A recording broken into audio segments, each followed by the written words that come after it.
The number of guests that want to travel with their pets is a growing trend in recent years, not just in the United States, but around the world. And hosts that welcome pets typically are making more money, getting more exposure on platforms like Airbnb, and they're filling their calendars. Now, there's some pros and cons to welcoming pets into your home. And if you want to learn more about it, stick around and we're going to dive into it in this next video so that you can learn whether or not being pet friendly is right for you.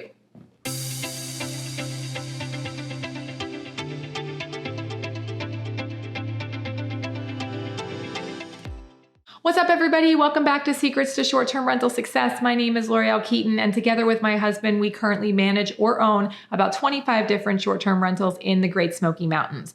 Today, we're going to be talking about whether or not you should be pet-friendly, the pros, the cons, the good, the bad. There's a lot to debate here about whether or not you should welcome pets into your home, and we want to jump right into that and kind of talk to you about what we do, what our experience is, and how it may be a benefit to you as an Airbnb host. Okay, so first of all, kind of the first thing that I'd ask everybody to think about if you want to welcome pets into your home is to see whether it's something that really speaks to you. I say this because it can be quite stressful to add welcoming pets into your home. And if you have a place that is just going to make you worry about having pets there, if you're going to stress out or you're going to want to have like 20 different crazy rules about what can happen if guests bring pets to your home, this may not be something that you want to consider. It definitely kind of takes a certain type of person to welcome pets, to be kind of relaxed about things that may or may not happen in your home because you're welcoming pets, so things are different. So it's something that you should kind of take your temperature on, see whether you're interested in doing it, and realize that whether you're self-managing or you have a property manager, if it's going to stress you out too much to have pets in your house,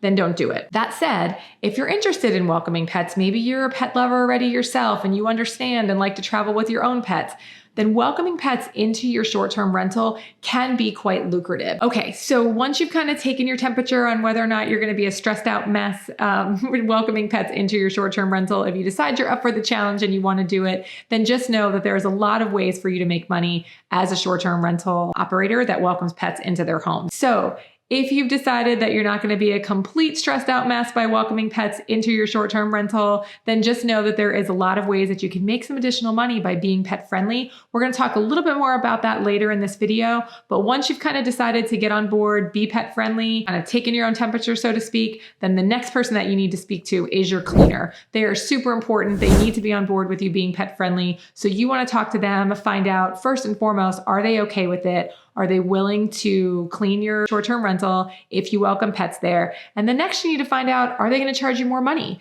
Now, we work with some amazing cleaners. They actually set a fee to clean each of our properties, and they don't charge us any extra whether or not pets stay there, which is pretty amazing. They are an amazing cleaning team. And every once in a while, there'll be a really excessive, pet hair or something like that that happens where it takes them longer. And they might send us like an additional invoice, usually for a pretty minor amount, just saying, hey, it took a lot longer than normal to get this clean done. But again, that's pretty few and far between, but you need to find out what your cleaner wants to do.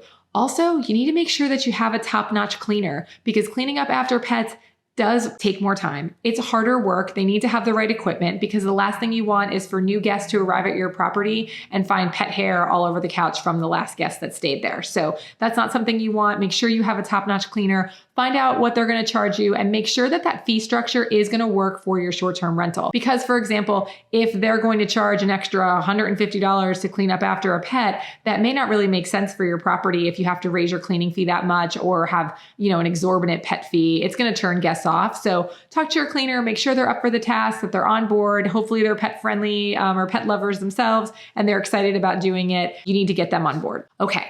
Next one, if you have got your cleaner on board, you're ready to do it, you're excited about welcoming pets, you need to look around your space and make sure that it is pet friendly. For example, if you've got wall-to-wall carpet, you may not want to be pet friendly. It's just going to be harder to keep clean. It's harder to get the hair out. If pets have accidents on the carpet, it will eventually just kind of hold on to smells no matter how good it's cleaned. So something to think about. If you've got antique furniture that is irreplaceable, hopefully not in your short-term rental, but some people do. If you're going to be upset about something being damaged or chewed on by a dog, then you may not want to rent to guests that travel with their pets. And you also want to kind of take a look at your furnishings and see if you can make choices that are better for having pets in the property. So you might want to get like a faux leather couch, for example, one that's maybe not too expensive, but is easy to clean pet hair off of. There are some kind of microfibers and things like that that just kind of suck in pet hair. It's really hard to clean. So So those kind of furnishings may not be best in a pet friendly because it's harder to keep it clean. So just kind of do a assessment of your property, of your space, make sure that it is set up for having pets as far as the furnishings and the finishes, and that it's not going to be anything that is too difficult to clean or anything that you're going to be too upset about if there is some damage. So that would be the next step in this process before you become pet friendly.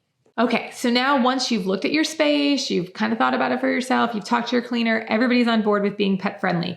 Let's talk about why you want to be pet friendly and all the reasons that it can be so helpful for you and make you more successful as a short-term rental host. So first and foremost, as I mentioned, there are tons of people in the United States that have pets, and more people want to travel with their pets.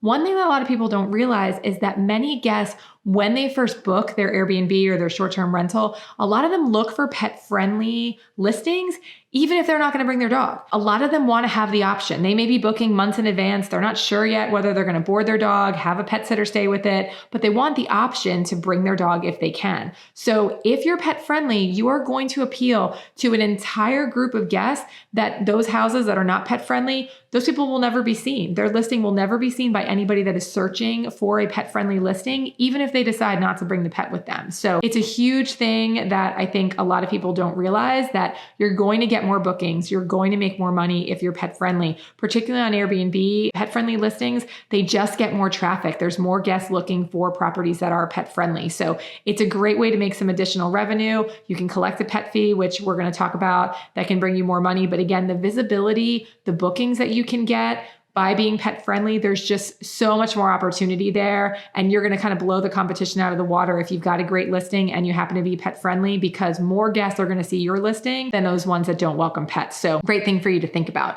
Now, if you decide to be pet friendly, you want to kind of appeal to those guests when they arrive, because it doesn't just stop at being pet friendly and allowing dogs into your space. You want to make sure that your space is set up to be welcoming for pets, to make the guests feel comfortable that their pets are welcome there, and that also you kind of do some things that will make it a little bit easier on your cleaners, easier on the guests to clean up after their dogs, those kinds of things. So we're going to put a link in the descriptions for a number of kind of items that we really like to put in our pet friendly short-term rentals. We have things on there like dispensers for doggy waste bags. We put a trash can right near where the waste bag dispenser is, just kind of making it really easy for guests to clean up. And then we also do fun things that guests just appreciate. And this helps you with your reviews, and it helps you with, people really feeling welcome in your space and feeling like they're at home. We do things like having treat jars out there for the dogs and supplying some dog treats. Our cabins and houses are in the Smoky Mountains, so they're kind of rustic. We have found some great small businesses that do like leash holders that also have a treat jar that we use as kind of a decor item and a design item that people really appreciate. We'll leave like an extra leash there just in case. And you can also look around your space and highlight the things that make it really great for pets. You might have a fenced in yard. If you don't, it might be real easy to fence in a small portion of your yard, because they do ask on Airbnb in particular if you have a fully fenced in space, if you're pet friendly. But other little things that really don't cost a lot. We have a lot of decks at our houses where guests like to sit out in a rocking chair and look at the mountains and appreciate being outside. And if they've got pets, they want to have them with them. So we add gates to the top of the stairways at all of our decks, which is a super easy thing to do. Doesn't really cost very much money to get them installed, but then your guests feel really great because when they're out there on the deck with their dog, they don't have to worry about them running down the deck into the woods and down the stairs. They can stay on the deck secured with their owners. So those are little things like that that can really go a long way. Again, we'll put some links in the description for things like that we think are super helpful to have around, not just to make your guests feel welcome, but again, things for cleanup and stuff like that will make it a little bit easier. So get creative, look for ways that you can be welcoming. I have some owners that for houses that we manage, they provide dog beds. Some of them have an extra crate, which kind of serves multiple purposes. It's great for guests to know that there is a crate there. A lot of hosts like for dogs to be crated when they're alone. Totally makes sense if it's something that you want to do.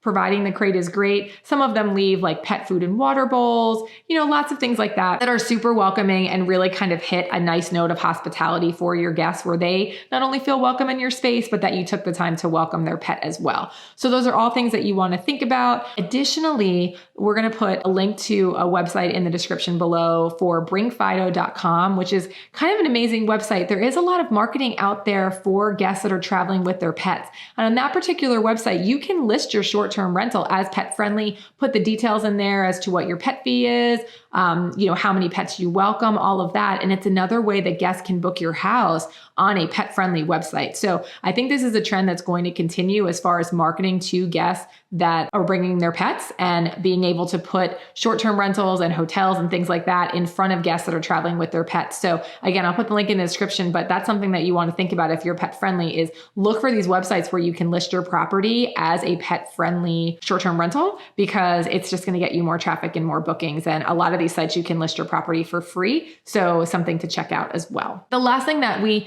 kind of want to touch on as far as being a pet-friendly short-term rental is how do you, mitigate damages? How do you, make sure that if something does happen that you can make sure that you get your money back, that kind of stuff. So we're going to talk a little bit about that. And then also, again, kind of going back to whether or not this is going to stress you out too much. Where do you put your rules and your policies and all that kind of stuff on your listings about pets? So let's talk a little bit about that. First and foremost, on Airbnb, it is important for you to know that they do not have any restrictions about the types of pets that can come to your property. If you want, the fee that you want to charge, the number of pets you want to allow, all of that is completely up to you. And I would encourage you to also, before you become pet friendly, check with your insurance provider for your home, because you want to make sure that your insurance carrier doesn't have anything like, say, a breed restriction where they don't, for example, want like a certain breed of dog to stay at your house. They won't cover it if they're staying there. Make sure you know that so that you can put that into your listing, because you don't want to have something happen where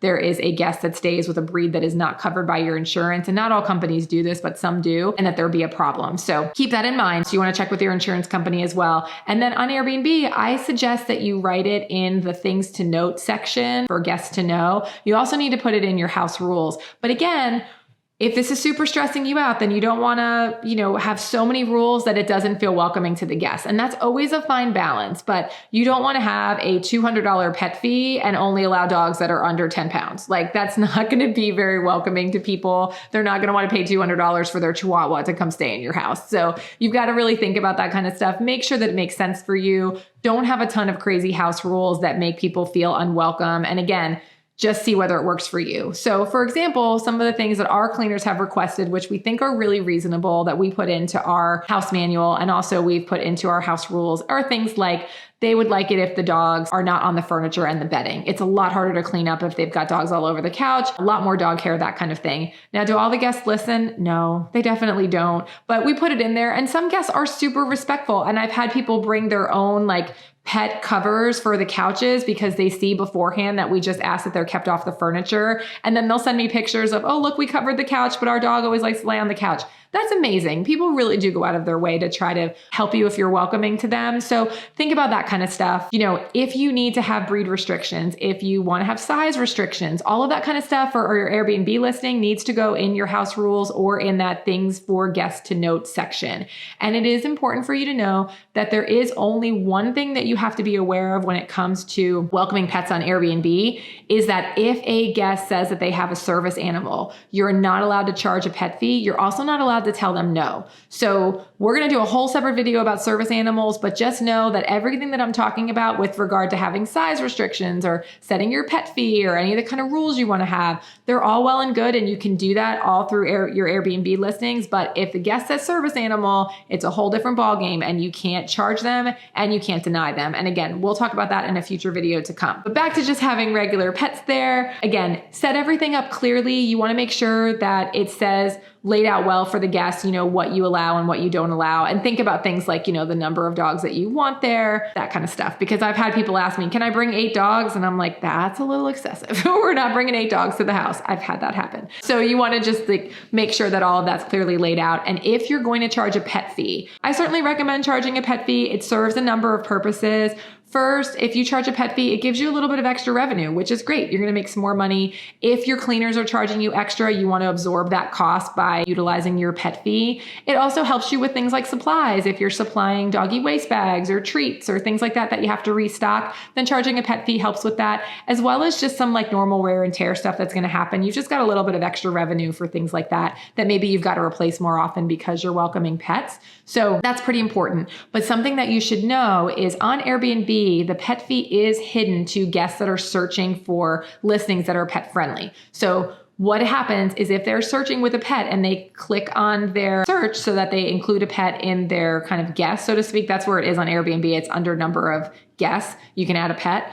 If they're doing a search, then Airbnb is going to increase the nightly rate of your property divided up by how many nights their stay is on the nightly rate. So for example, if you have a $100 pet fee and you're charging $100 a night for your property, if a guest is looking for a 2-night stay and they have a dog, that $100 pet fee is going to be broken out by $50 over each night. So it's going to look like you're charging $150 a night. So it is something to keep in mind when you're charging a pet fee because it's kind of hidden for the guests. Also, if they don't do a search and include their pet, then they're not seeing the price with the pet fee. So it's something that you want to make sure that your guests understand. It's kind of hard to lay it out really clearly. I've done it both ways. We put in our listing that we charge, say, a $75 pet fee. I inevitably get questions though saying, well, is the pet fee included or was it not? And it really just depends on whether the guest included their pet in their search. So sometimes I have to go back and ask for it, that kind of thing. One of the ways that I've circumvented that is when we send a welcome message. So when a guest books our property, one of our pet-friendly properties,